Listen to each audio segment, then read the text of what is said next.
اسلام بچانا تھا اور امام عالی مقام نے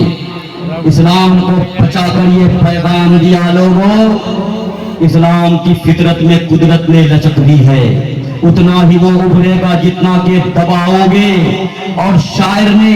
ان واقعات کو دیکھ کر پکارا کہ ہستی مٹائی خون بہایا حسین نے، گلزار مصطفیٰ کو سجایا حسین نے، ایک دم میں قتل ہوئے 1950 ذوالفقار جب رن میں اٹھایا حسین نے۔ فردوس کس طرف ہے جہنم ہے کس طرف، نقشہ کو کربلا میں بتایا حسین نے۔ اور محدث اعظم ہند کچوچوی فرماتے ہیں کہ حسین جیسا شہید اعظم جہاں میں کوئی ہوا نہیں ہے، چھری کے نیچے گلے ہیں لیکن کسی سے کوئی گلا نہیں ہے۔ اور شیخ الاسلام والمسلمین علامہ سید مدنی اشرفی کچوچوی نے جب اس واقعہ کو دیکھا کہ امام حسین کا بچپنا ہے، آپ کھیلتے کھیلتے حضور کے پاس چلے گئے، حضور سجدے میں گئے، امام حسین پیٹھ پر چڑھ گئے، پیٹھ پر جب چڑھے تو حضور نے سجدے کو لمبا کر دیا، سجدے کو لمبا کر دیا، اور جب تک حسین پیٹھ سے نیچے نہیں اترے تب تک رسول تسبیح پر تسبیح پڑھتے رہے۔ تو حضور اس قدر جتنا قدر کرتے تھے، جتنا مانتے تھے، اس حسین کو یزیدیوں نے قتل کیا ہے۔ جب اس واقعہ کو رئیس المحققین شیخ الاسلام والمسلمین علامہ سید مدنی اشرفی کچوچوی نے دیکھا تو فرمایا کہ صبت نبی ہے، پشت نبی پر اور سجدے کی حالت ہے۔ آقا نے تسبیح پڑھا دی، بیٹا بھی کچھ ایسا ہے۔ اور امام عالی مقام نے نیزے کی نوک پر سر کو لٹکوا کر اور یزیدیوں نے لٹکایا، امام عالی مقام نے سر کو کاٹ کر لٹکایا، امام عالی مقام نے سر دے کر دین کو بچا کر یہ پیغام دیا کہ خالد کبھی ہاتھوں میں علم لیتے ہیں، طارق کبھی موضوع پہ قدم لیتے ہیں، ہر دور میں اٹھتے ہیں یزیدی فتنے، ہر دور میں شبیر جنم لیتے ہیں، ہر دور میں شبیر جنم لیتے ہیں۔ میری